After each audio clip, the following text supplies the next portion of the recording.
What was that? But Nothing. All right. Hello and welcome to a Monday edition of the Daily Fantasy Basketball Podcast. I'm your host, Mark Roberts, and in today's podcast, Daniel Green and Tyler Watts will be joining me to discuss how to prepare for the first week of the fantasy playoffs. But first, a word from our sponsors, No Halftime.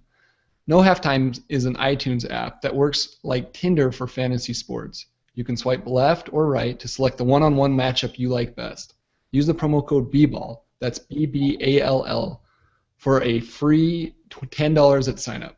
Go check out No Halftime, where the fantasy sports season never takes a break. And with that, guys, we are off. It's a special playoff edition of the Daily Fantasy Basketball Podcast. Daniel, Tyler, are you guys ready for the playoffs?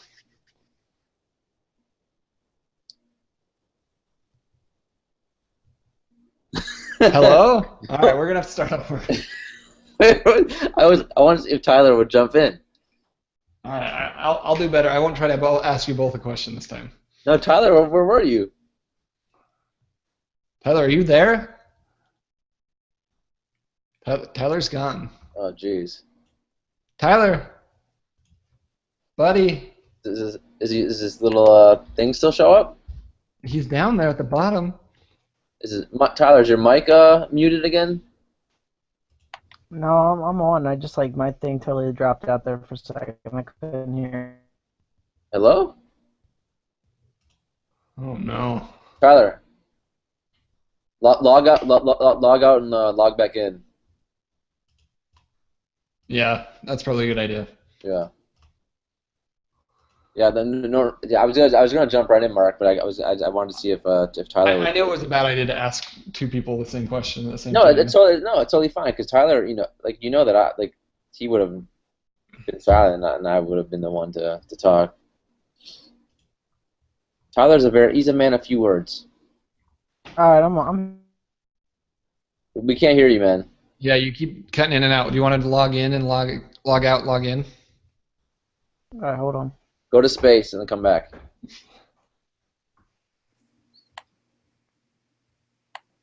Go to space. Go to space. How about Manu Ginobili, Mark, coming back after that testy incident? Yeah. Maybe he's a little bit quicker with only one ball. Worked for Lance Armstrong, right?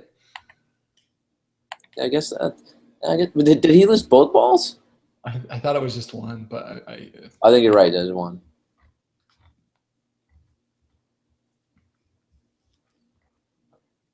One ball. Oh, you guys have cutting on the bench to drop. You have Kenneth Faried after his. You see what happened? He finally played 35 minutes and had like 20 rebounds. Yeah. I just don't understand it. I haven't looked at the rankings yet. I guess I should go look. What's that?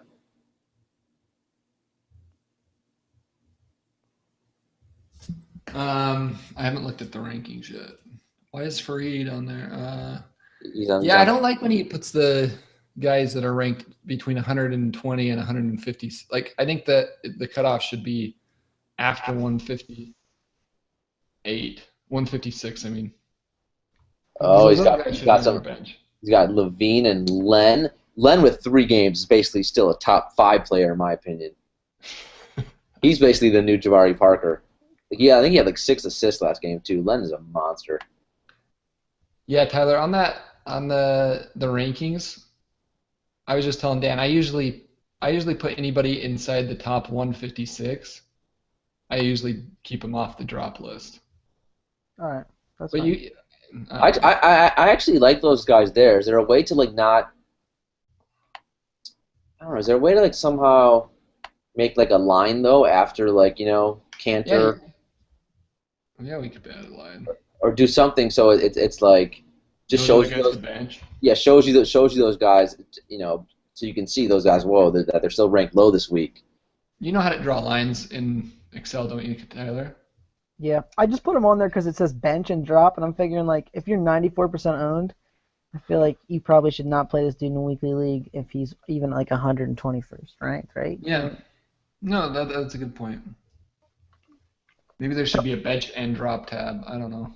Right. Some of the dudes like Luol Deng, like I mean, 69%, like that's not really that high. Like he probably really shouldn't be on there like at all, because that's like I mean, kind of where you expect him to be ranked, I guess. Yeah. Markeith Morris is ranked too low. Disagree. Yeah, I figured out Alex Len really kind of shouldn't be on there. I know Dan was probably complaining about that when he looked. Right, Alex Len. I actually changed the minutes after I saw that, but then I was like, I don't want to have to delete this and freaking redo the whole thing. I actually redid it twice already, so. What about Markeith Morris is getting you excited, Dan? Nothing really. Which is just the fact that he's getting 35 minutes, which is what I thought he'd eventually settle into. So I think he's not really. He did that one game. No, he did yesterday. And he got 32 minutes in this game. Yeah, 32, 35, same thing. Well, okay, but then the game before he got 27, and the game before he got 23. So. Well, right, but he's only played like 4 games. I mean, and now Fat Dudley's getting like 12 to 15. Like Markeith will get 32 will be his floor. I'm telling you the rest of the season. And they're benching Otto Porter. How can you say that? He played 24 minutes 2 games ago and 27 minutes a game ago. He barely got to 32. Yeah, he barely got to 32. So how could 32 be his floor? 30. You're crazy. We can have a bet on this. 32 will be his floor the rest of the year. I would bet anything. I would bet my house that he plays under 32 minutes in one of the future games. Unless there's a blowout or something weird happens, like foul trouble. How much do you want to bet he goes under 32 minutes the rest of the season? I will bet you whatever you want to bet. It's a lock. Yeah, I'll go as high as you want. I'll bet you $2. No, it's not gonna. There's gonna be a game for whatever reason he goes below it. But for the most part, look, they're benching Otto Porter. You're telling me they're gonna play? They're trying to make the playoffs. They're gonna fucking start playing Allen Anderson and now Beal's hurt. They need scorers. Markeith is going to play a lot of minutes. Ball's gonna play a ton, or Tott's gonna play a ton, and Markeith is gonna play a ton. Mark my words, man. No pun intended. I mean, look at that team. Who else are gonna play? Allen frickin' Anderson, Garrett Temple, Jared Dudley, Ramon Sessions. Yeah, I mean, they gotta play. They gotta play Markeith. They gotta play him big minutes, and they will. I don't doubt he'll get some big games. I think there'll be other games where he plays like 24. No, like who's gonna play ahead of him? Do you want to know who they played 3 nights ago, and when he played 24 minutes? But that was 3 nights. He's getting used to the offense now. And now he's settled in. That was that zero practices got him all settled in. Yeah. Listeners are totally hearing this argument. I can't. They got to. Allen Anderson played 20 minutes. Nene played 24 minutes. Dudley played 22 minutes. Exactly. Dudley's gonna go down to 12 minutes a game, if that. I think he will sometimes, but I think there'll be other times where Markeith goes down. You're expecting Randy Whitman to do the most logical thing. I mean, we'll see. They need especially with Beal now out, probably out or whatever. He's so limited anyway. He might as well be out, regardless. I mean, they need scoring. So, look, if I think I'd put the over under. He's averaging. He'll average 34 minutes the rest of the season. You realize there'll be one game where he's going to get kicked out after he plays like 10 minutes, right? That's true. He'll probably get ejected in one game, and yeah, who knows? He'll probably punch Whitman too. But look, I think he should get a lot of minutes, and I think he can be a really nice pickup for you. Yeah, I mean, he's got some risk because he's Whitman's a moron and he's a knucklehead, but I like the upside. Yeah. All right, we ready? I'm so excited to win $2 out of this. Yeah, that was a bad bet, but whatever. But I'm saying in the long run, though, I'm telling you, man, he's a guy that could actually help you win a league. There's no more long run, though. No more what? Like there's no more long run in this season. What do you mean long run? Well, you're saying in the long run he could help you win the league. So let's the long run is over. Well, no, in a lot of if he doesn't help you this week, it's like who cares? Well, right, he will help you this week. Yeah. I probably won't disagree with that. I just think that I don't think that his minutes are necessarily locked in yet. Dude, come on. You're telling me they're going to play fucking Allen Anderson or Jared Dudley over him? Yeah. No. Oh, come on. That No, you're smoking something. no, they're playing Jarrell Eddy and Drew Gooden over him. Come on now, guys, let's be serious. They don't even have Drew Gooden anymore, do they?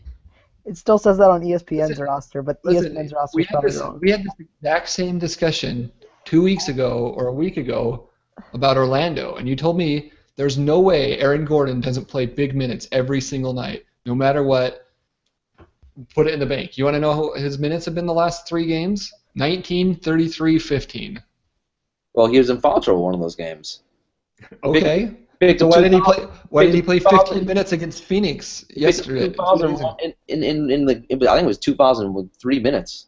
Okay. Well, fouls are reasons players don't play a lot. But he only had 2 fouls in the game that he played 15 minutes. Which game? Which game is that? His most recent game, March 34 or March 4th. Well, I think first of all, I think that was the game. He picked up 2 fouls in the first 2 minutes, and then I guess he didn't pick up another foul the rest of the game. But Because he didn't play. well, okay, yeah. I mean, they got destroyed by Phoenix. So Skiles got furious, probably rightfully so, and But that was my point. That's what my argument was. Hey, things happen, things can get weird. Skiles can do weird things, and you're like, no. Aaron Gordon's his floor is 38 minutes. There's no way he's playing less than that. I mean, come on. Well, I said that tongue in cheek. I mean, yes. I go, come on, listeners, you can't Well, just. well, whatever. I said that tongue in cheek. Of course, there could be a fluke game where something like that happens, and then but for the most part, he's been good. He's been getting nice minutes, and he's been producing for you. So The last 3 games, he's averaging. Let me see here. can we do the show? He's averaging 22 minutes a game the last 3 games.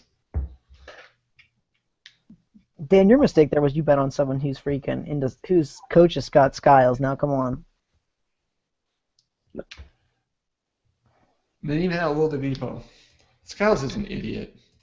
Oh, he's the stupidest guy around. Is Old Depot not their best player? Like, am I crazy? I don't know. He probably. Who knows? I don't know what Skiles is doing.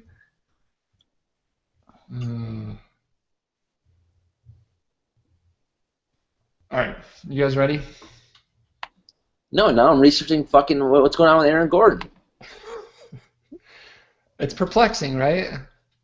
Well, I haven't looked at it in depth yet. Hold on, I'm looking. Well, you can do your little research afterwards, but all I'm saying is.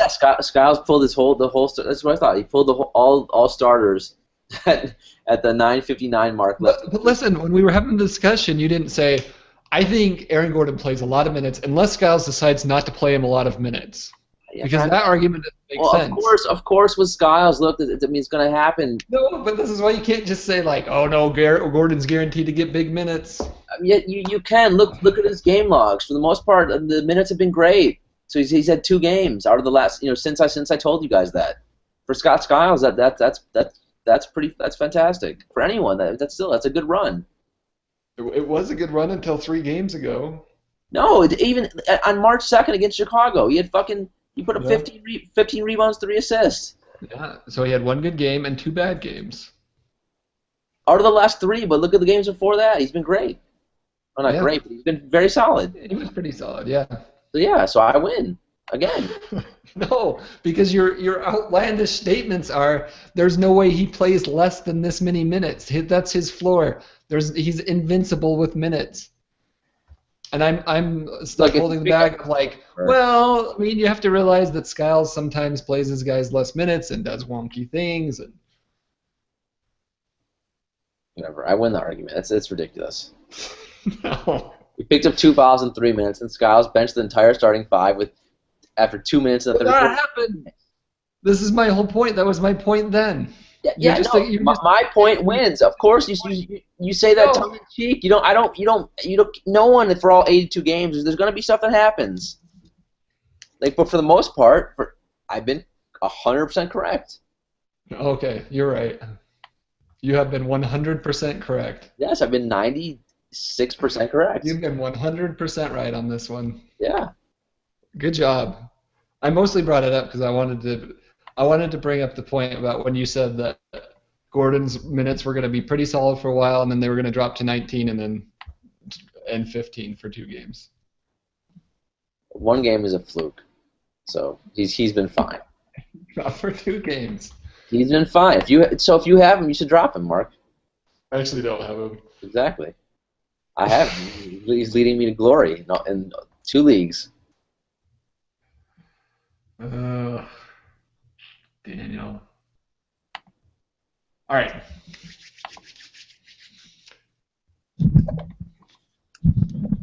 You guys ready? Yep.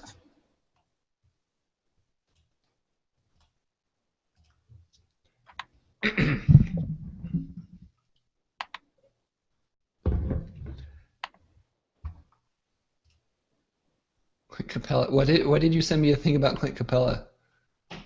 What do you mean? I just wanted it there.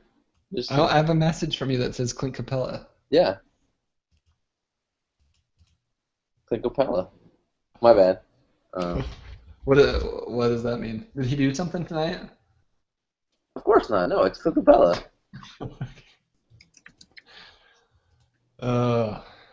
If your point is that I make wrong calls, that is absolutely true.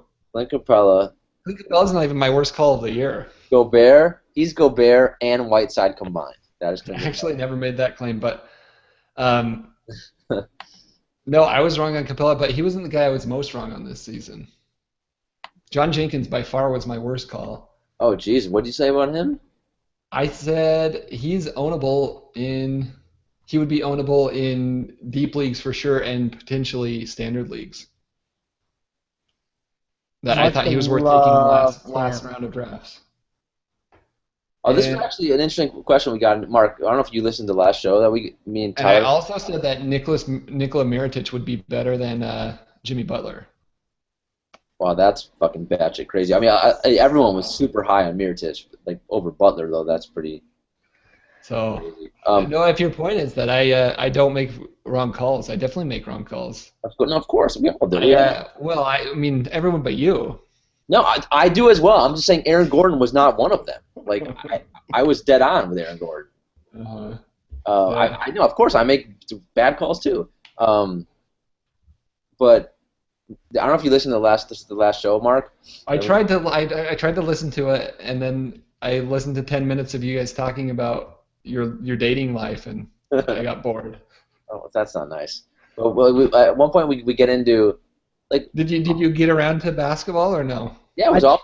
Yeah, it was a tons of basketball. It's too much basketball. The feedback from my end was. It was actually all basketball after that, pretty much. I got in one track. It took me a while. I'm not a professional like you. But we were talking about like our listeners. Do you think they like? Because Tyler started getting into like deep league plays and shit. Like, what do you think are the percentage of our listeners are in like deep leagues with like 14, 16 teams and like weird and in like dynasty and keeper leagues and all other stuff? Because like, I don't know. Because that wouldn't that completely change the type of podcast you're doing if your audience is more of a like a 16 team? Because then it opens up like all kinds of guys. Well, that's why Kyle always wanted to do all of the news. Yeah, because Tyler was bringing up like Vince Carter, and I'm like, Dan, you never even let him see my article because you never edited it so I could post it. It was great, man. That was the best article I've ever written. All right, well, let's get this started so Dan can go do some editing. All right, so I can do what? It sounds like you got an article to edit. Fuck, Tyler, just post it. Dude, I wrote the thing like 4 in the morning, dude. That thing's probably right. Is it a lot of editing you think on it? Huh? All right, I want you to go through it one more time, edit it, and send it back to me. Oh, dude, I edited it once at like a reasonable hour, but it was still probably wrecked. Fuck. All right, here we go. All right, go ahead. Hello and welcome to a Wednesday edition. Nope, not Wednesday. I better change the script that I'm reading. All right, we're dominating. Hello and welcome to a Monday edition of the Daily Fantasy Basketball Podcast. I'm your host, Mark Roberts, and in today's episode, Daniel Green and Tyler Watts will be joining me to discuss the week. Oh gosh, what week is it? Yes, this is what we're used to. What week is it? Is it 19? Yeah, Indeed. 19. Take 4. Ready? Hey, take 1 was flawless. Yeah, yeah. I can leave it in. No, it's fine. That's my bad. Hello and welcome to a Monday edition of the Daily Fantasy Basketball Podcast. I'm your host, Mark Roberts, and in today's episode, Daniel Green and Tyler Watts will be joining me to discuss the Week 19 schedule. But first, a word from No Halftime. No Halftime is an iTunes app that works like Tinder for fantasy sports. You can swipe left or right to select the one-on-one fantasy matchup you like best. Use promo code BBALL. That's BBALL for a free $10 at sign up. Go check out No Halftime, where the fantasy sports season never takes a break. And with that, Daniel, Tyler, we are off. We're getting ready here for the playoffs, the first week of the fantasy playoffs in most leagues.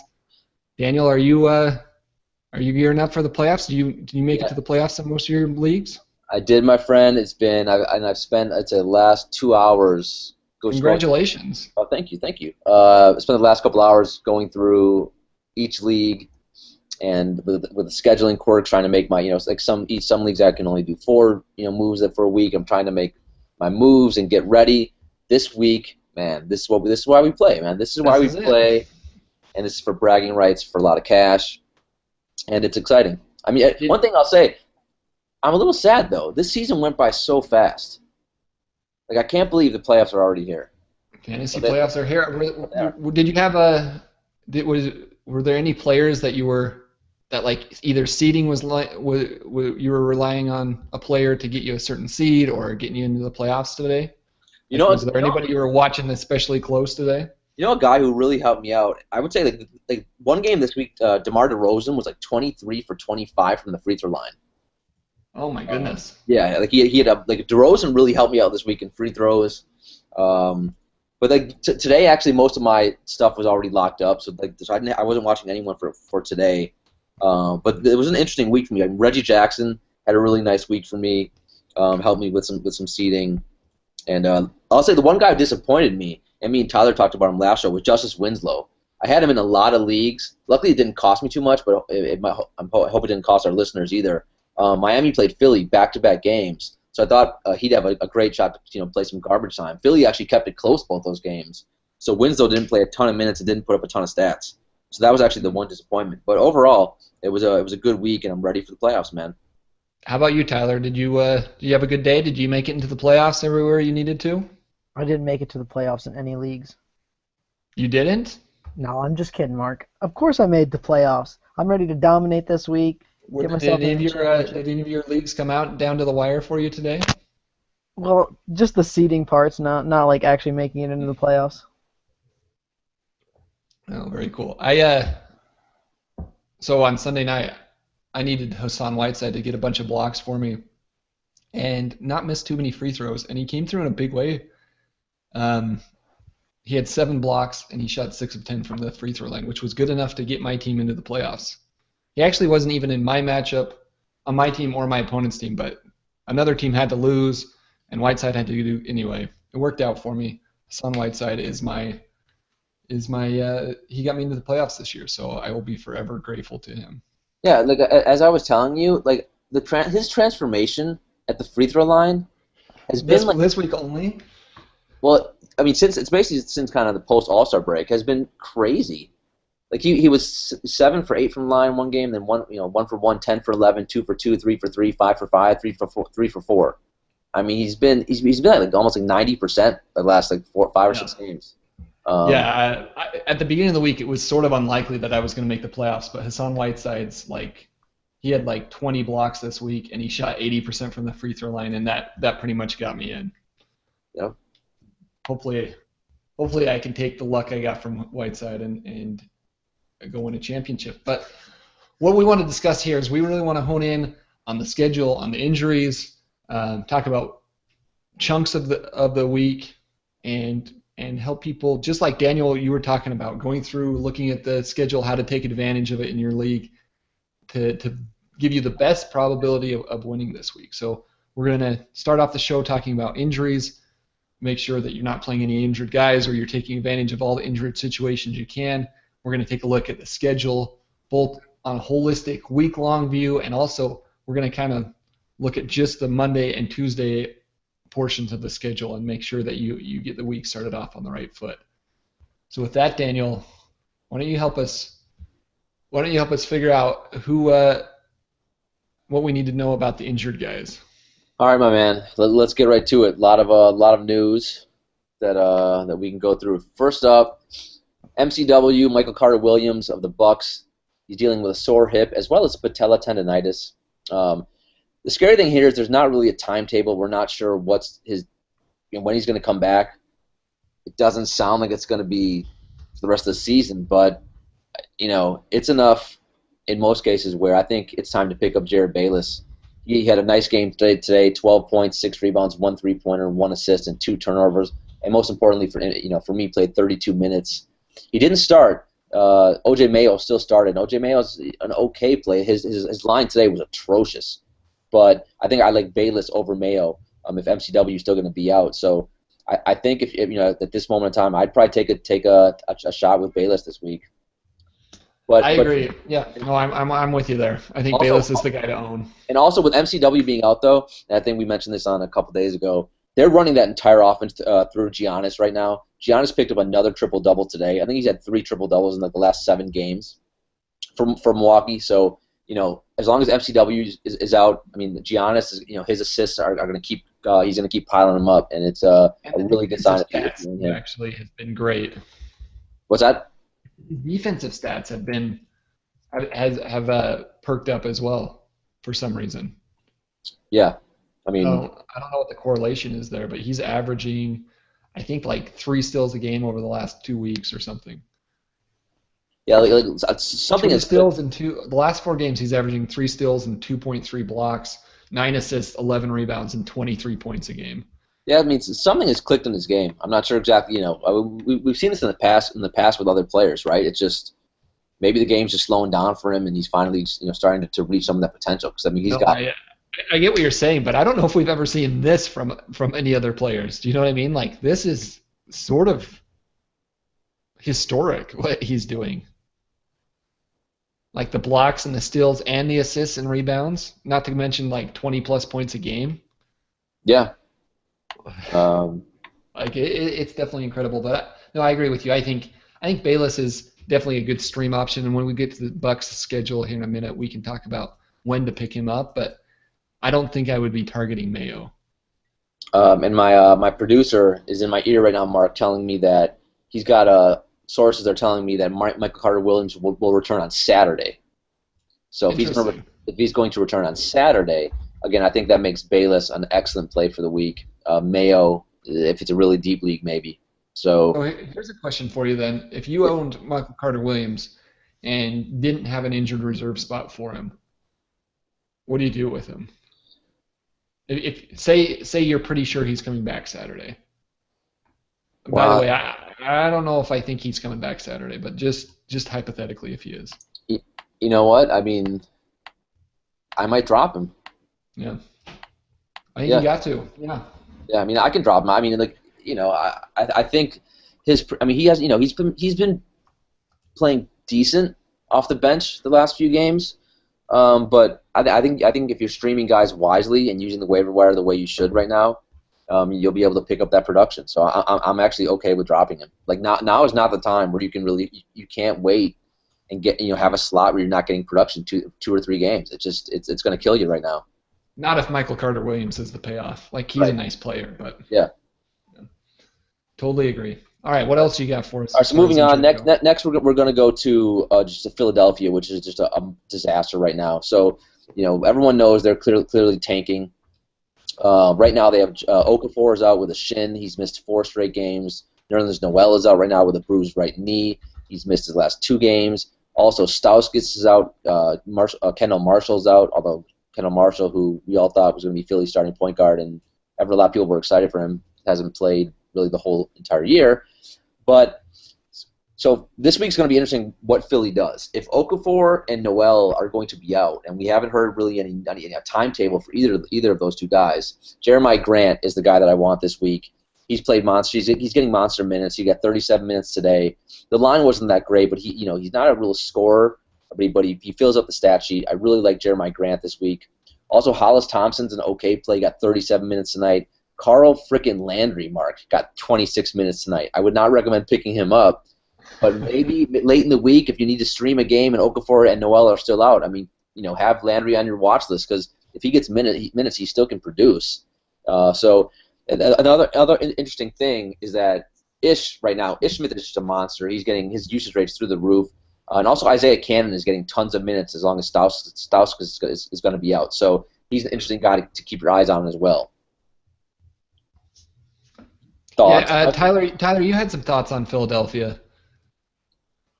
Just I guess that everything I've heard from like all the local Philadelphia people is basically they think that both Noel and Okafor really are like Philadelphia doesn't really see any reason to play them unless they're 100%. So from everything I've been hearing, they think that they're probably likely to miss pretty much this whole week. And so I mean I think that Grant is looking like a great pickup. Hollis Thompson, I mean all those guys they're worth it if you need someone to stream in. They're definitely worth it. I mean, I don't think Philly doesn't play till Wednesday, right? Yeah. Yeah. Let me get that for you. Yeah, that's right. They play Houston on Wednesday. I know they're tanking, but yeah, but then they kind of have a tasty 3 games in 4 nights. Once they get to Wednesday. I mean, the problem is that if you're in a league that's with lineup lock tomorrow and it's the playoffs, you can't start Okafor and Noel, right? You just can't do it. No, not in a weekly league. But if you're in a daily moves league, Monday, Tuesday are going to be rough for you, and then Wednesday, Thursday. But Mark, Thursday, Okafor and Noel are also 2 interesting guys, right? So are you going to keep those guys on your roster this week? Yeah, I mean, I'm speaking theoretically because I don't have either of them. So what would I do with them? I think Noel. I would probably not drop Noel. I would probably drop Okafor. Yeah, and I actually think that I would too. And I mean, it's just, what is Okafor really giving you? Like the line is the line for me is kind of like, if they're not going to play for me the first few games in the playoff week and they're not a top 50 player, I don't really have a hard time dropping them. And Okafor is not a top 50 player. He's probably a top 100 player. He does certain things very well, but Noel is the only one that I would be sort of trying to hope that he gets back for Wednesday for that 3 games in 4 days. I feel like I can piece together Okafor's stats other places. Yeah, I mean, I totally agree with that. I mean, everyone should just stay glued to the Philly situation. The second you hear news on Okafor and Noel, I'm with Mark. If Okafor is going to be out, just drop and move on and get someone who can produce. And if Jeremiah Grant's still available, just snatch him. Agreed. All right. So what else we got? You want to do one more? Or do you want to talk about our lovely sponsor, SeatGeek? Yeah, let's say hi to our sponsor, SeatGeek. Daniel, Tyler. Yes. Have you guys ever been frustrated when you try to buy tickets online? I have. Tyler? Oh, most definitely.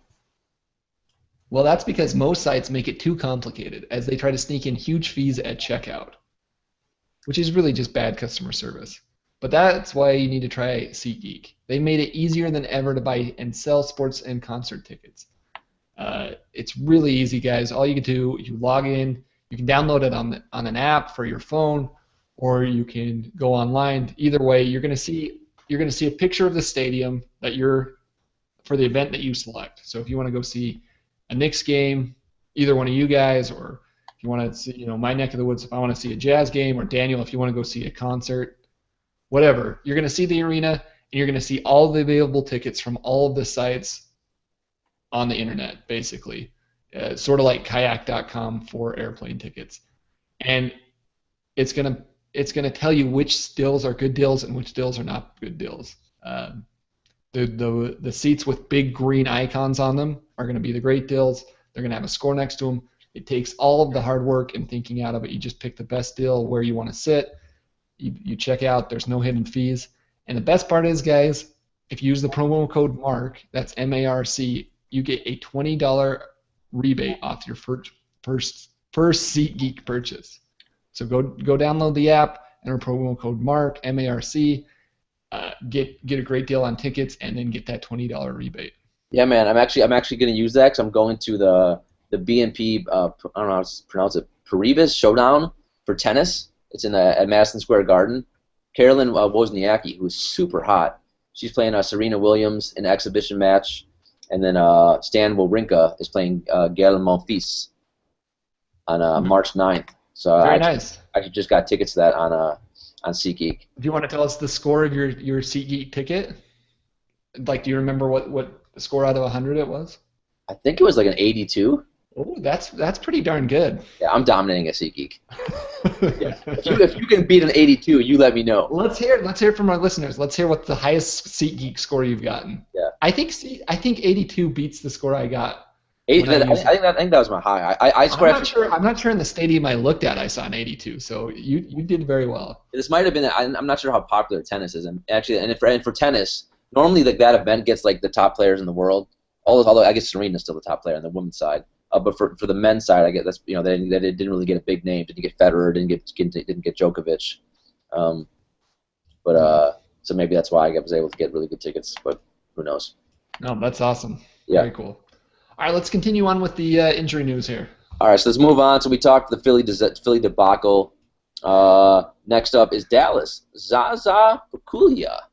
It's very interesting what Rick Carlisle is doing. He basically wants to limit Zaza's minutes and get him ready for the playoffs. I'm a little puzzled by this with still 20 games to go or so. He only played 10 minutes today versus Denver. And they're not a lock for the playoffs. That's puzzling to you? No. Yes. Like, it's just like I don't like it's not like they're the Spurs or Golden State. I don't understand. Like really, I understand like Zaza's not he's not the youngest guy in the world, but it was bizarre. Plus, like if you're limiting his minutes and playing 10 minutes today, like I'm not sure.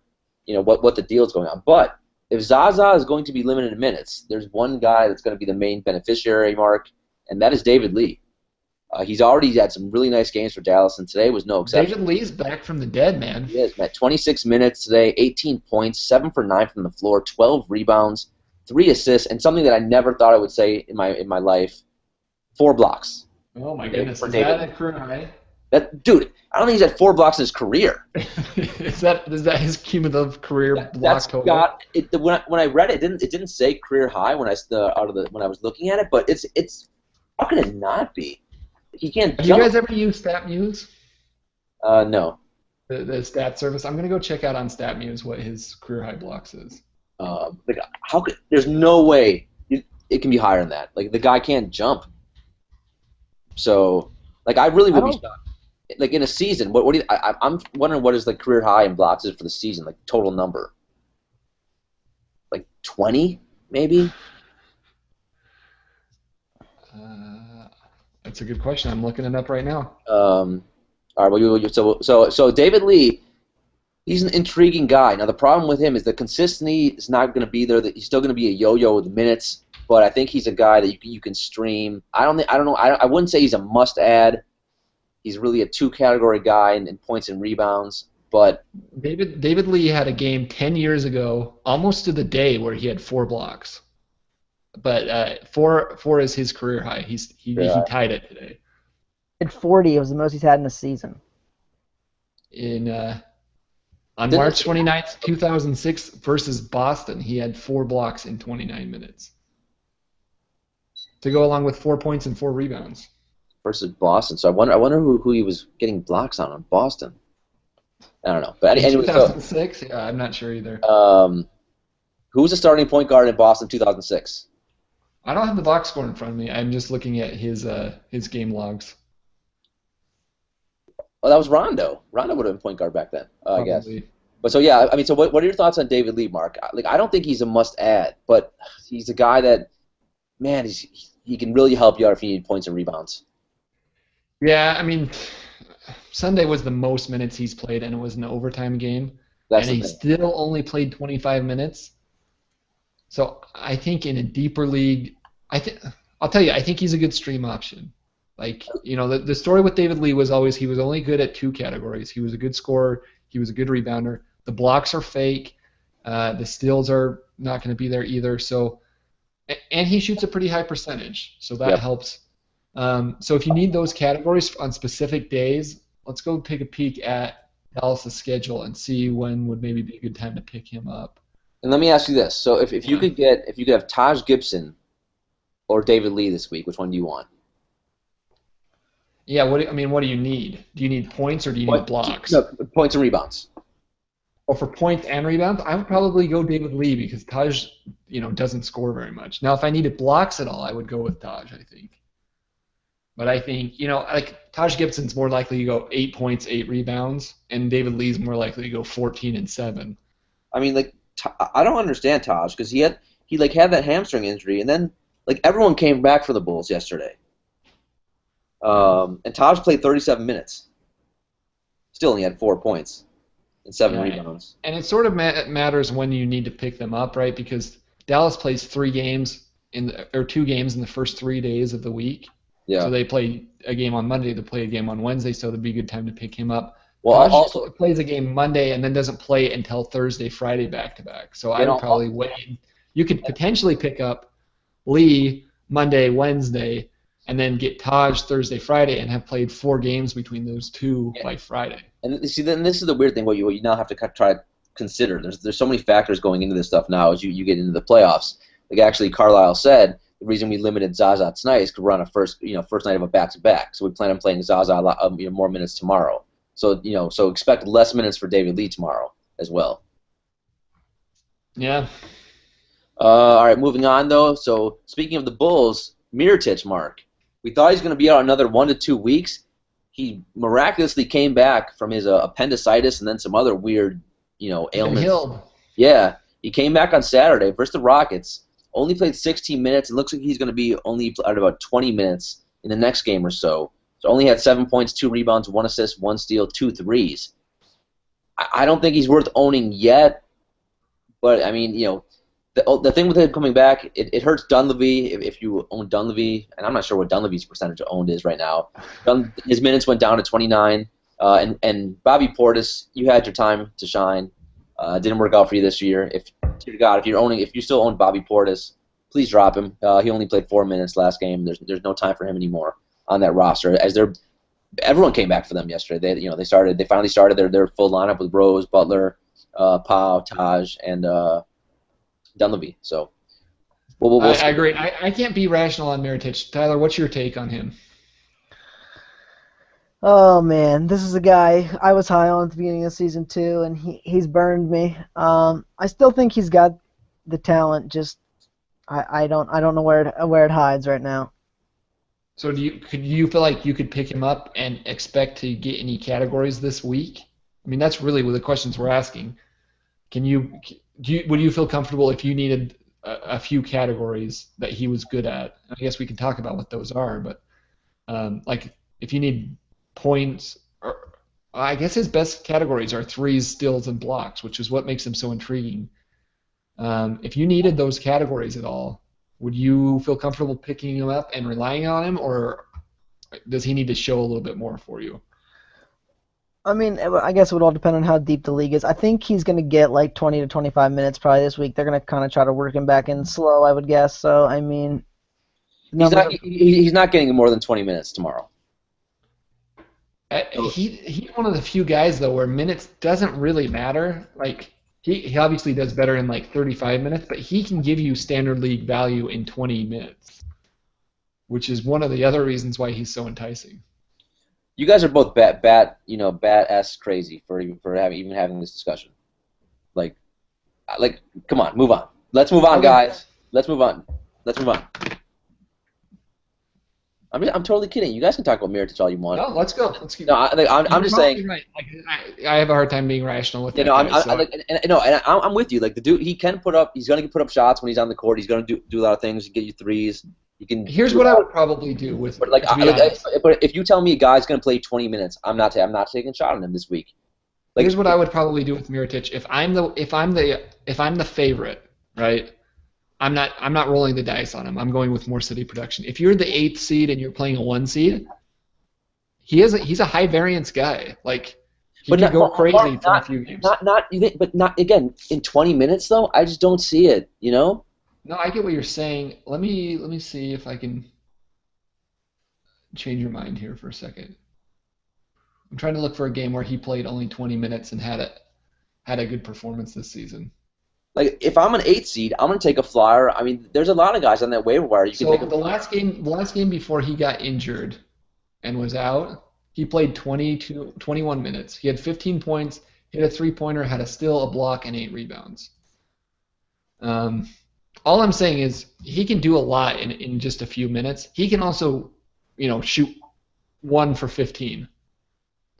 So I would stay away from him unless you're kind of desperate, unless you're at the point where you're like, I've just got to throw stuff against the wall and hope that it sticks and hope that it works. So they're playing Milwaukee tomorrow at home. Does that do anything with your analysis? You know what I would probably do is I would probably not pick him up for Monday's game. I would probably wait till that Thursday-Friday game. I would pick him up on Thursday morning, and even though it's the Spurs and the Heat, you get a 2-for-1 there because they're playing back-to-back Thursday-Friday, and then I would drop him after the Friday game. Yeah, I don't mind. I don't mind that. I mean, I think that's the play. Yeah, I mean, I don't mind that, but and the nice part is by Thursday you'll know whether you're in a desperate situation or not. Like, you'll know if you need to take some chances. Yeah. I mean, for the most part, for me personally, like I have no issue with doing that. I'm probably just going to look somewhere else this week. And you'll get to see how the playing time unfolds on Monday. Like, I think we'll just know a lot by then. So I think we should do a no halftime challenge with Mirotic. All right. David Lee versus Mirotic. Yeah, I'll take that. Actually, you know what? I'll take that. Yeah, let's do it. David Little Lee, just 2 blocks. Two of the most unreliable players in the league right now. It'll be fun. All right, so there we go. So if you play Mirotic this week, guys, good luck with that. Do a lot of praying. Next up, Mark, Mo Williams. So let me just be very clear. Mirotic is not a safe play. No. Like, if you're winning or if you're favored to win, don't pick him up. I just think he's a Hail Mary. I think he's as good of a Hail Mary as there is on the waiver wire. Sorry, go on. I think he's a Hail Mary if you can only throw it like to the 10-yard line, but you can't get all the way to the end zone. All right, go on. All right, so Mo Williams, Mark, everyone's favorite. He's been shut down for a couple weeks with a right knee. So Dellavedova is actually getting minutes. He played He had 10 points, 7 assists, 3 3-pointers, 1 rebound, 1 steal in 26 minutes. His last game for Cleveland. He's played over 21 plus minutes in 8 straight games. The one thing that I'm hearing out of Cleveland, like Ty Lue really likes playing Dellavedova with the 4 starters. So it's basically Delly instead of Kyrie Irving. And they're a plus 22.4 points per possession. So it's basically points per 100 possessions. And so he's if you're streaming guys, don't be afraid to look at a Dellavedova. No, I'm good with that too. Obviously, it's a limited upside with him, but still, I mean, he can. And to make it even sweeter, they play 3 games in the first 4 days of the week. So they play Memphis, which isn't that's not as scary as it used to be. No. Sacramento and Los Angeles. So even if you can pick them up for the Memphis game, great. But they play a back-to-back Sacramento Los Angeles on Wednesday, Thursday. I'm perfectly fine with picking Dellavedova for that matchup, that back-to-back. Yep, totally agree. Moving on. So Lakers news. Kobe Bryant dealing with a bad shoulder. Where's the quote I had it? So he said prior to Friday's game, if you reached out to turn on the radio in his car, he couldn't move it. He couldn't move his arm. So his shoulder's pretty messed up. Now, he played 24 minutes today as the Lakers somehow beat Golden State. Did either of you two watch that game? I didn't watch it at all. So I have no idea how that happened. But he played 24 minutes. At 12 Tyler, you must have watched that game. I am sad to say that was like the second Lakers game all season I missed. I'm going to watch it right after the podcast. Oh, my goodness. Yeah, I wondered how that. I guess just from what I'm reading, Curry and Clay just couldn't make a thing. Yeah, they had a bad game. Yeah. It happens. Yeah, absolutely. So again, Mark, Kobe played 24 minutes today, had 12 points, 4 of 14, 3 assists, 2 rebounds. But he's clearly banged up. He's not playing a ton of minutes. Less Kobe to me means more D'Angelo Russell and more Jordan Clarkson. D'Angelo Russell's been, now he's finally starting, getting lots of minutes. Now he's a little inconsistent, as rookies will be, but he's got really nice upside. So I think he's a must-own player. I don't know what his ownership's got. It must have spiked recently. So I think he's a must-own player right now. And Jordan Clarkson is dealing with a knee injury, but he looked great today. 25 points, 10 for 21 from the floor, and the 21 shots. That's what you'd love, especially with a banged-up Kobe. Clarkson's going to get a lot of shots. He had 4 3-pointers and 2 steals. So as long as Kobe's banged up, man, I'm a big fan of those other Laker guards. Yeah, Russell's been playing great lately. Next up, sad news, Mark. Eric Gordon, man, this guy. Poor guy. That whole team just can't. I mean, they just can't catch a break this year. He refractured his finger. His season's probably over. The Pelicans are an absolute free fall. Elvin Gentry actually, I was reading a paper in the one of the New Orleans papers. He said it might be time to look toward the future and start playing some of the younger guys. But then you look at their roster, Mark, and they don't really have any young guys. So I don't really know what the heck he's going to do. He did say he's probably going to start Drew Holiday, and so I love Drew Holiday right now. His usage rates, should go through the roof. Ryan Anderson has basically been benched the last 2 games. Very puzzling move. I'm not really sure what the heck's going on with Ryan Anderson. I actually have him in my main league, and he had a horrendous week.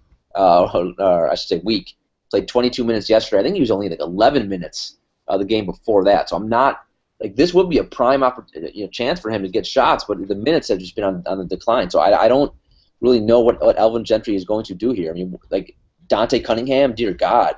Alonzo Gee or G, dear God.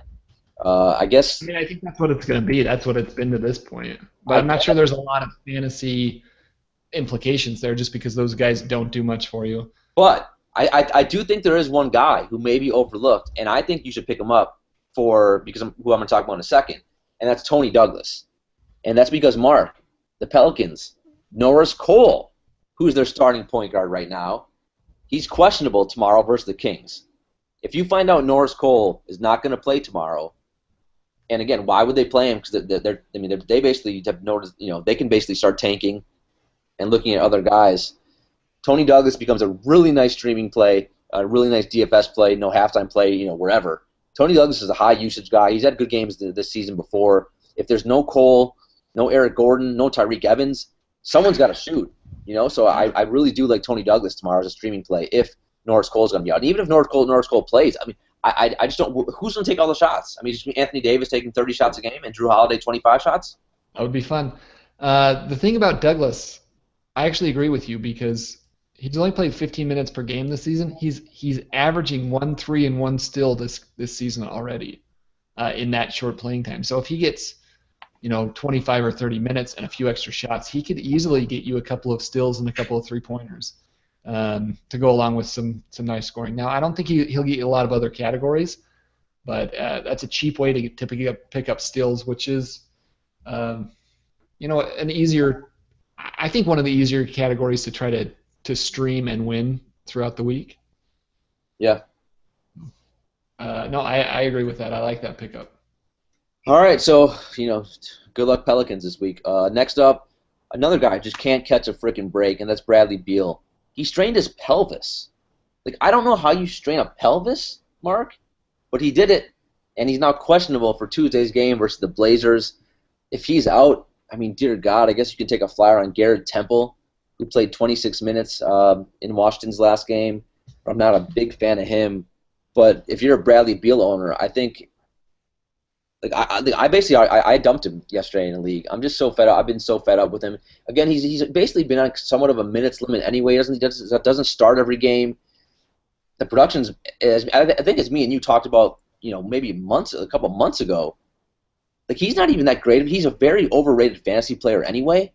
So I think it might be time to cut Beal. I mean, if you want to wait to see if he's going to play Tuesday, that's fine. But if he's not going to play Mark on Tuesday, I have no issue with cutting. I would rather have a lower roster spot for Monday. Because look, he even if he was playing, he's struggled. He's got limited minutes, and he's only got 1 game in the first 4 days. So if I can use that roster spot to potentially get 3 or 4 or 5, 3 or 4 games in, it'd be tough to get 5. But if you could get 3 or 4 games, Bill scored 13 points over his last 4 games. He's not really playing. Oh, excuse me. I'm not over to his. I was looking at Douglas actually. And my computer's not pulling up his minutes. That's a good point. I'd probably take Douglas over Beal. Yeah. Can't stand Beal. It's possible. He's just a disaster of a year. He has had a really no. So Bill has done better than that, obviously. But with that injury and with him not playing only one game in the first 4 days of the week, yeah, I would have no problem dropping him. That's the thing, Mark. This week's crazy because of the I don't know the exact breakdown, but there's more teams that play 3 games this week than 4.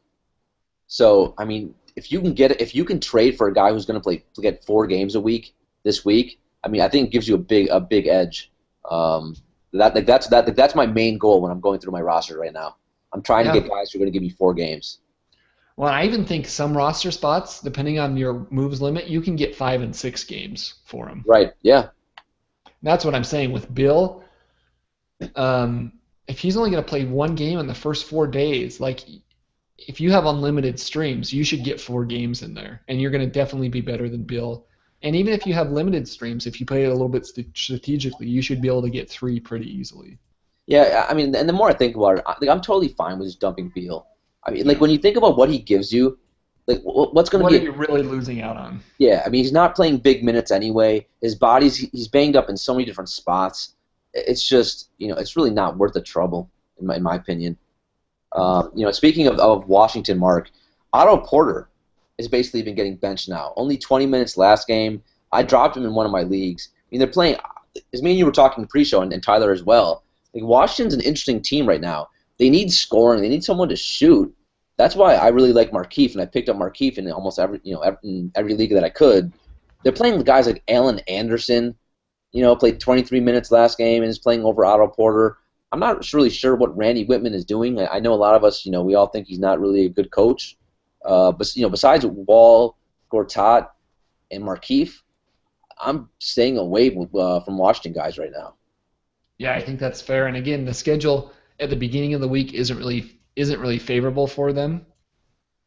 So if you can make it to Friday or Saturday with those guys, that's basically just to say there's no sense in owning any marginal players on Washington. I think you're a little higher on Markieff than I am. I wouldn't have a problem dropping Markieff if you can get 2 or 3 or 4 games in the first 4 days instead of his 1. But you are going to want him at the back half of the week when he's got a back-to-back on Friday, Saturday.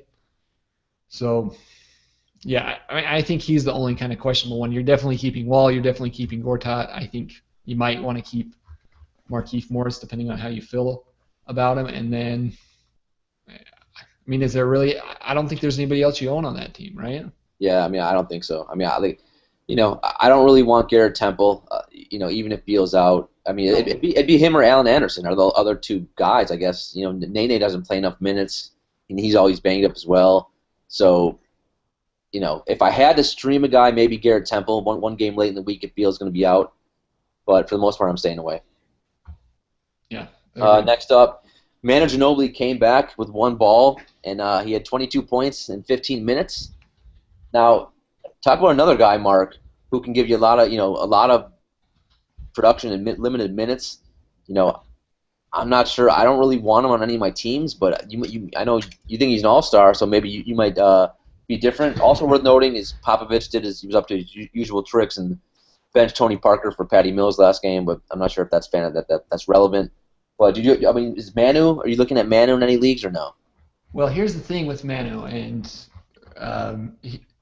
so the Spurs are one of the only 3 teams that play back-to-back on Monday and Tuesday.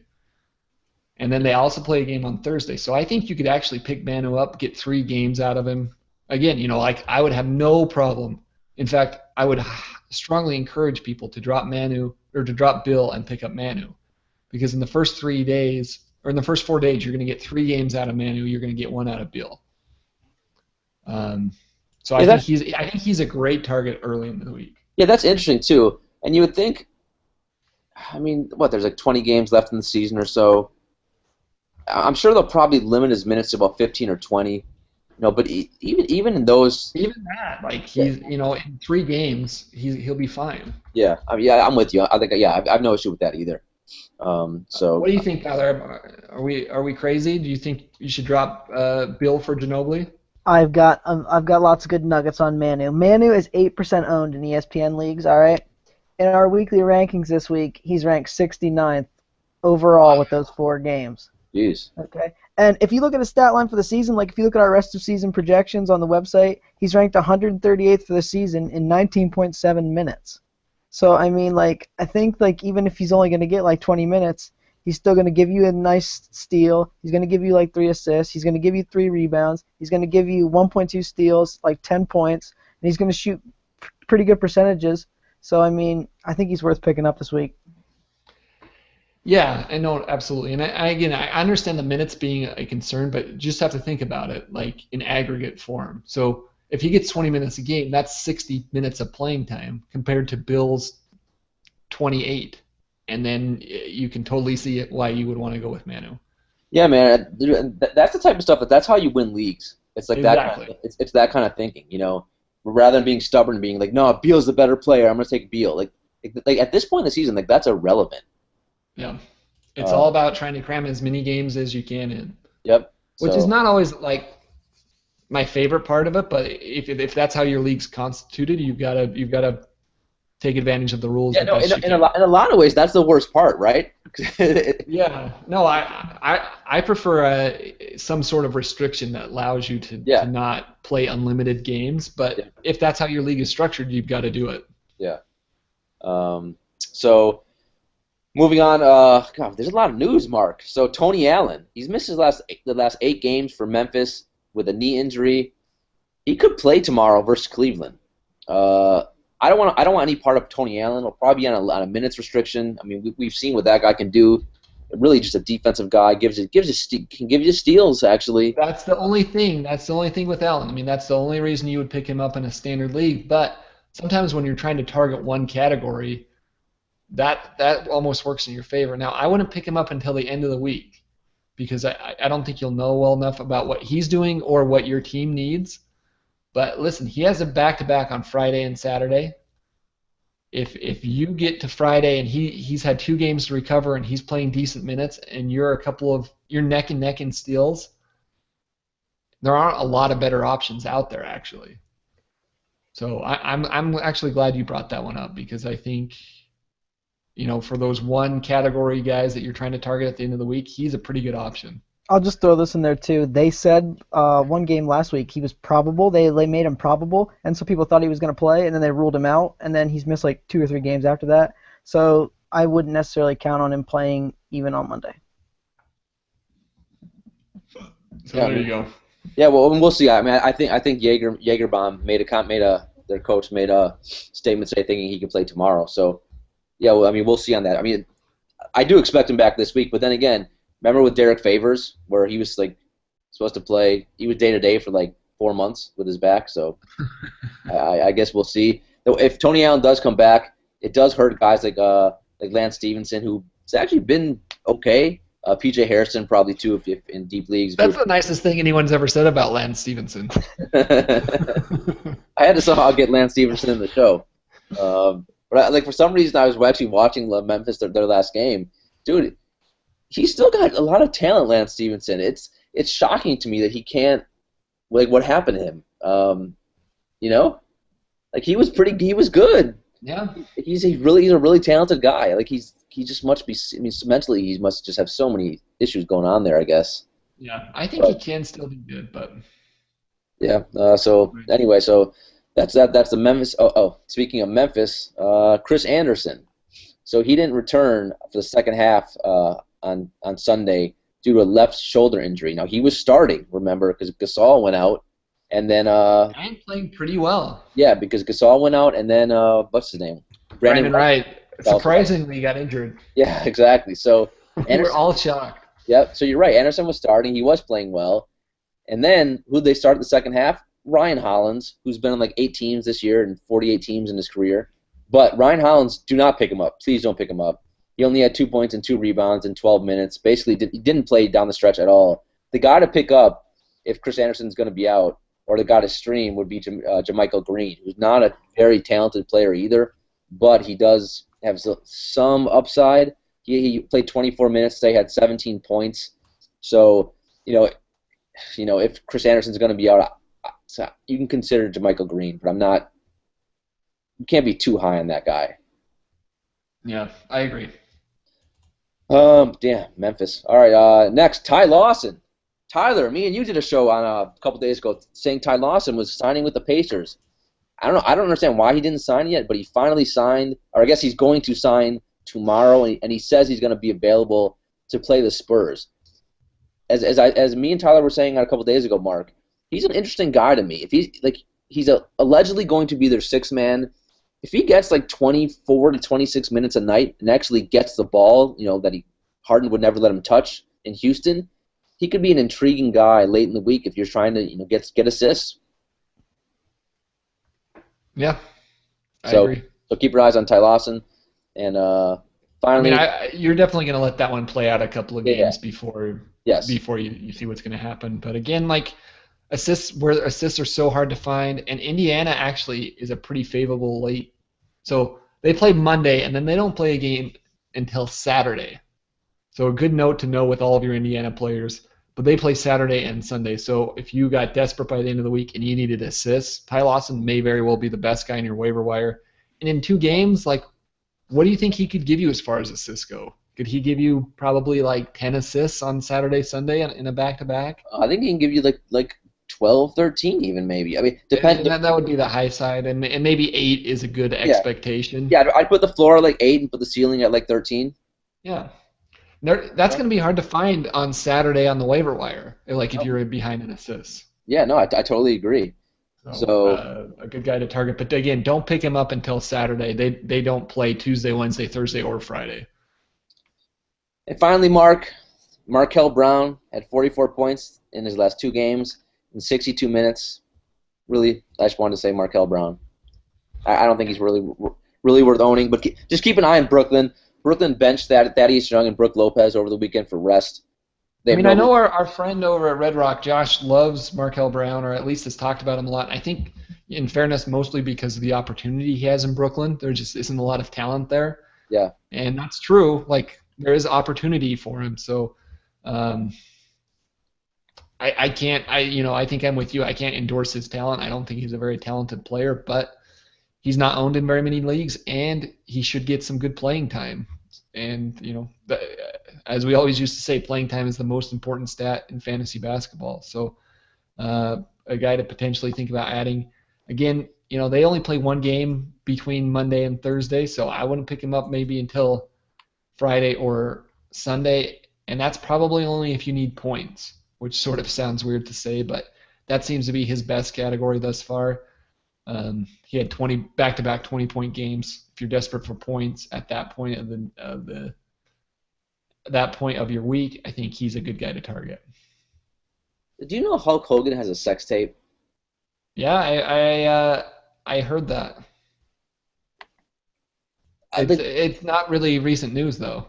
No, it's not recent news. Except it's like now finally going to court.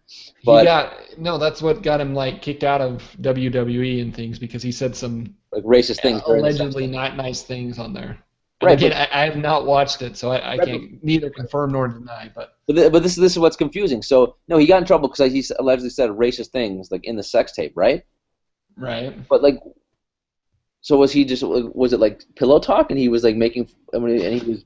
What I don't understand. Was he making love to an African American woman in the video? I haven't watched it. I'm not sure.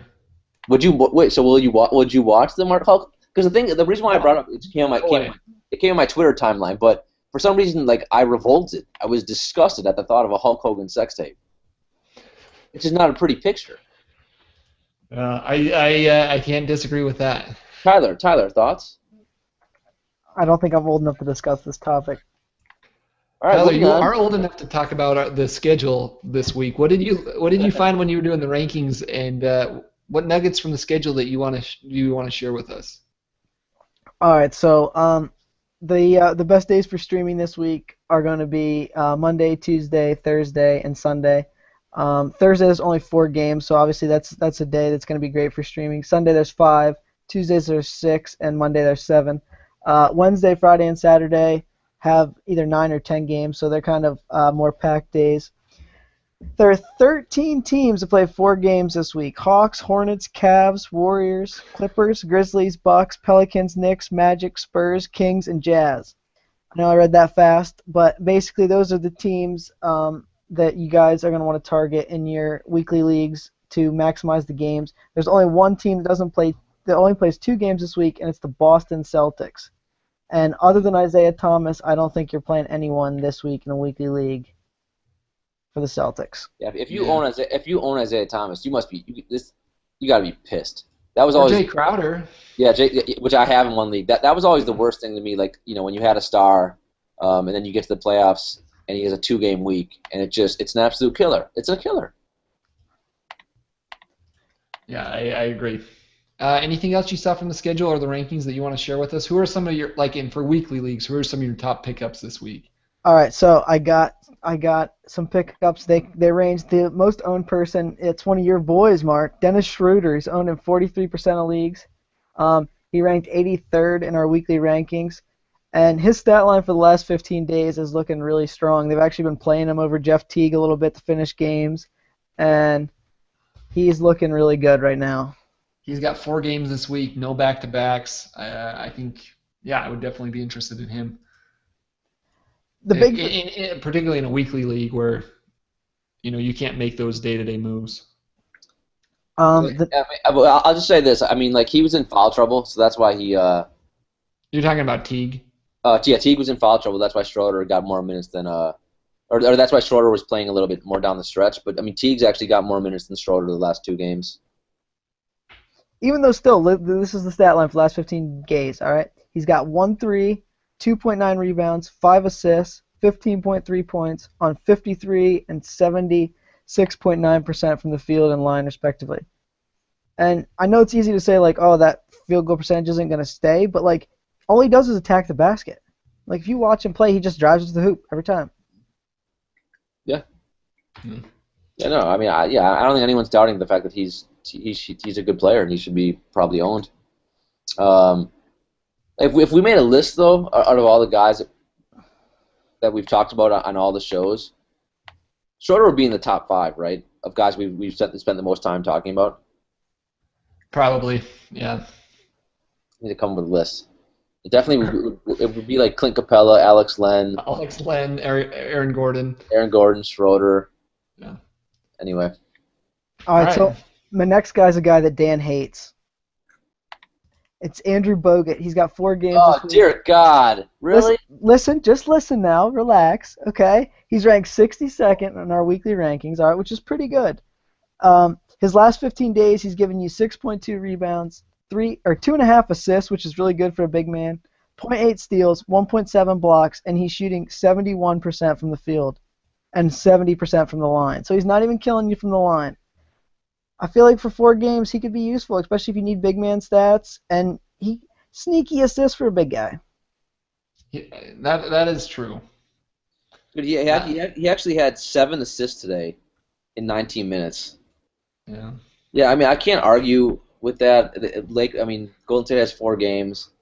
And 3 games between Wednesday and Saturday.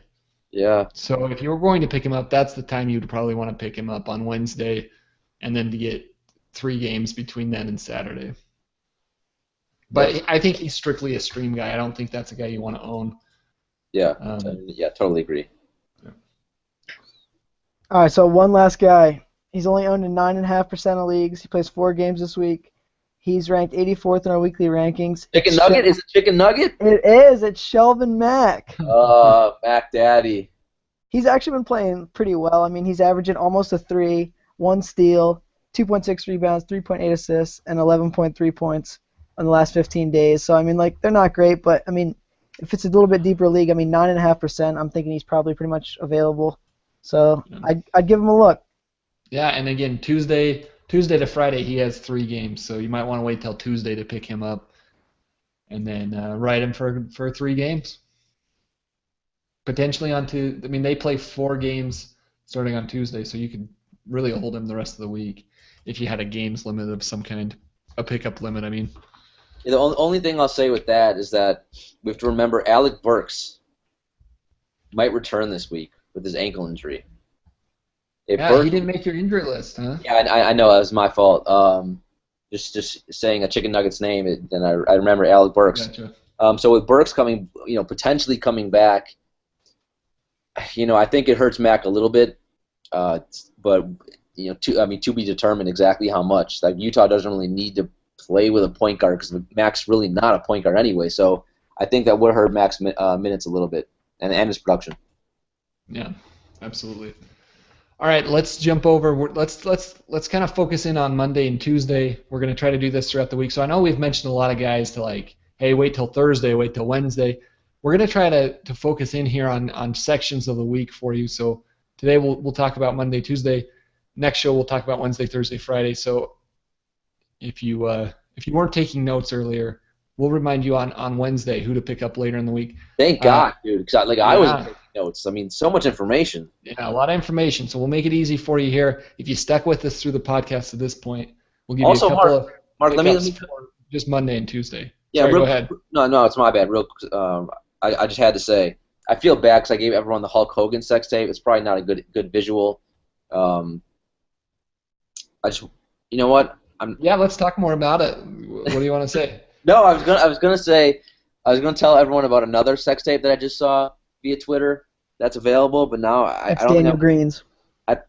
Oh please, I would never do a sex tape. But now I don't think I want to say it because it's sad, so I'm not going to. So when I thought you were going to interrupt me, I thought you were going to say something like at least coherently, tangentially associated with basketball, but no, that didn't happen. Well, it was worse than that too, because like not only did I not say anything that was coherent, I really said I came up with nothing because of what I wanted to say. I pulled back.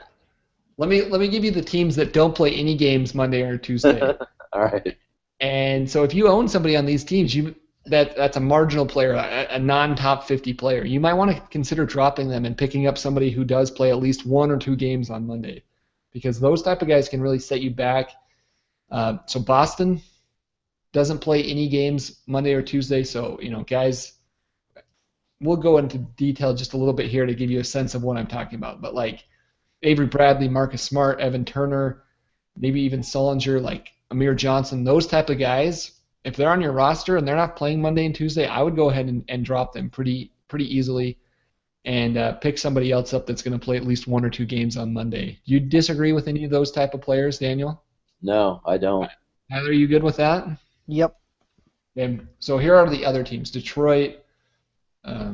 So just off the top of my head, like Marcus Morris, you would definitely drop. Stanley Johnson, you would definitely drop. Kentavious Caldwell-Pope, he's probably a borderline guy for me. And where they play 3 games, then the 4 days after that, I would probably try to hold on to him. But that's sort of the cutoff for me. Agree, disagree, thoughts? KCP, man. I probably would hold him if I could.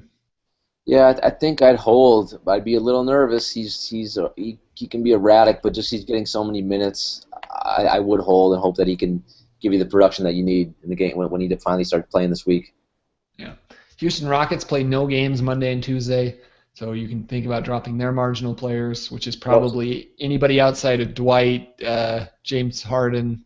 Yes, no. Hopefully you did what we recommended, and you picked up Patrick Beverly, who did well for you the last couple of days. Now you can drop him. Yep. Miami Heat play no games on Monday and Tuesday, so Dang, Joe Johnson, those type of guys, you could probably stream somebody else in there for them. Dang's an interesting one, Mark. Like he's been phenomenal. Yeah, he's had some good games. So I mean for sure, but I wouldn't feel bad about dropping him and either picking him back up on Wednesday or picking up somebody like him. See, that's what's painful. It's like a guy like Dang, who, if you owned him the last few weeks, has probably led you to just absolute domination, and now you potentially could cut him. Like you've just got to look at it like you got what you wanted from him. You could potentially pick him up again. Like that would feel good if you could pick it. Like say you could drop him pick up Manu Ginobili that gets 2 games for you, right? On Monday and Tuesday. Then you drop Manu Ginobili, pick up Dieng, and you get a game on Wednesday, Friday, and Saturday. You just got 5 games there. And if you don't get Dieng, then you can pick up a number of other guys who are similar. Yeah. And that's really what we're talking about here. Oklahoma City doesn't play anybody on Monday, or they have no games Monday and Tuesday. Philadelphia has no games Monday or Tuesday, and Phoenix Suns have no games Monday or Tuesday. In lieu of that, with Phoenix, is there anybody you would want to own on Phoenix at this point? Dude, yeah. I mean, I'm all in on Alex Len and Devin Booker. You would hold those guys even though they don't play Monday, Tuesday. Yep. Wow. I'm holding. Tyler, what are your thoughts there? Dan and I talked about this on Friday. I actually agree with him. I mean, I feel like both those guys are just getting so many minutes right now, and I mean the production's been there. So, Mark, they're running their entire offense through Alex Len. Like, it's amazing to watch. If that doesn't say tank, I don't know what does. I mean, like, it's amazing, and the stretch 4 is in full effect right now. They're playing him and Chandler both got over 30 minutes today. And Devin Booker had a tremendous game as well. I mean, he's shooting really well, getting tons of minutes. Both of their usage rates are through the roof right now. I'm holding those 2 guys, and like I have no qualms with saying that to our listeners as well. If you hold, I think you should hold Len and Booker. I mean, that like they're just, man. The only thing that would concern me is if Brandon Knight comes back, and I don't think he's ready to come back yet. I'm good with keeping Len, actually. You forced me to go look at his game log, and he's played really great the last 5 games. I'm glad we discussed that.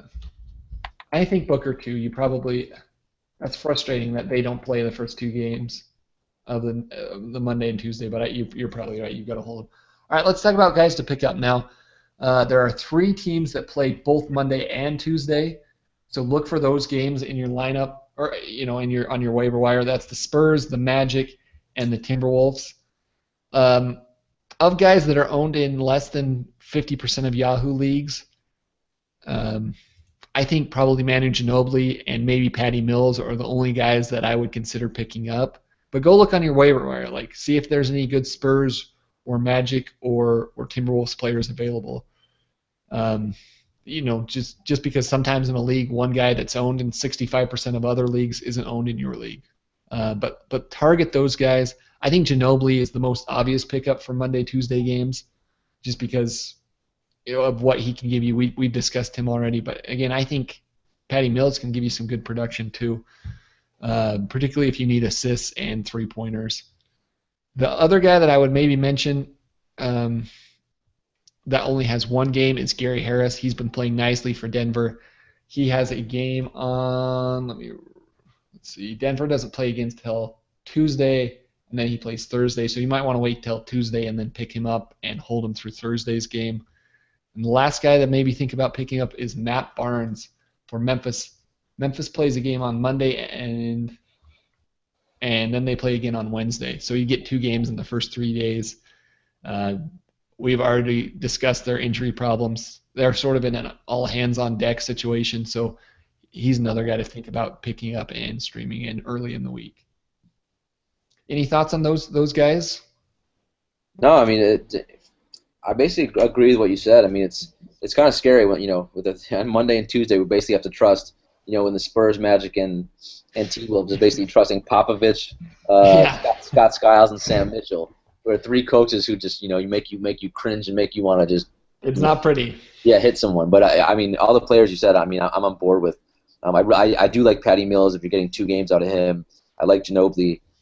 Orlando, dear God, I mean, I don't. If you look at their game logs last couple games, it's just, ugh. It's ugly. I'm not sure what to do there. The one thing with the T-Wolves, Sam Mitchell seems to be playing playing those his main starters. The only guy who I did pick up is Shabazz Muhammad, getting 2 games. I don't know if you said him or not. He was the other guy that kind of came out high, and I should have mentioned him, and I didn't. He probably get you 24 points in the first 2 games. Yeah, I mean, he's even if he doesn't play a lot of minutes, he gets the ball, he shoots. He'll probably between Monday and Tuesday, he'll probably play 40 to 48 minutes though. Yep. And again, that's how you have to look at it, and he'll probably get 20 to 25 points. So, I'm definitely glad you brought him up. Yeah, I totally agree, and I'm all over him in one league, in an important league, and I think he's really gonna help you out in scoring those first 2 games. I'm trying to look at the last game that he played. Shabazz Muhammad had 15 points on Sunday. Yeah. So and then you pick him up, maybe you get 20 to 30 points. Yeah, he's drop him. Yeah, Mark. 27 minutes tonight or on Sunday, 17 points, 15 shots.